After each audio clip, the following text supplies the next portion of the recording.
पता है काफ़ी समय से ना मैं कुछ स्ट्रेस सा फील कर रही थी।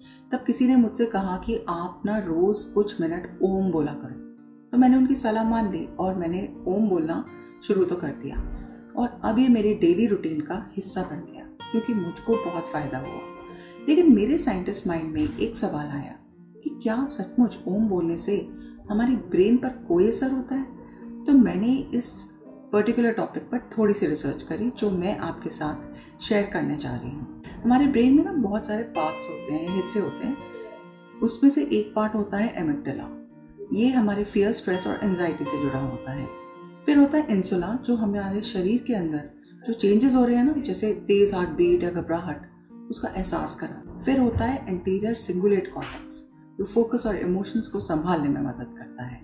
और लास्ट में होता है ऑर्बिटोफ्रंटल कॉर्टेक्स जो किसी भी सिचुएशन को समझने और उसके चलते हुए डिसीजन लेने में मदद करता है। तो कुछ ब्रेन इमेजिंग स्टडीज हुई और देखा गया कि ओम बोलते समय इन पर्टिकुलर हिस्सों की एक्टिविटी और उनके बीच जो कम्युनिकेशन होता है उसमें बदलाव आता है। खासकर एमिग्डाला से जुड़ी एक्टिविटी कम होने लगी। इसका क्या मतलब है? इसका मतलब है कि जो ब्रेन है वो कुछ समय के लिए स्ट्रेस और फियर वाले मोड से निकलकर शांत वाले मोड की तरफ चला गया।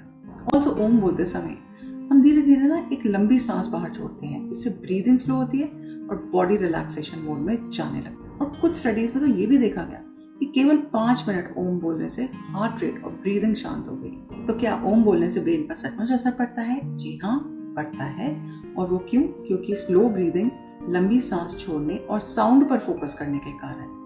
तो आज आपको पता चल गया कि ओम एक प्राचीन ध्वनि है, लेकिन उसके पीछे कितनी इंटरेस्टिंग और अमेजिंग साइंस भी है। इसी तरह के इंटरेस्टिंग और साइंटिफिक कंटेंट के लिए जुड़े रहिए मेरे चैनल द साइंस स्टोरी में।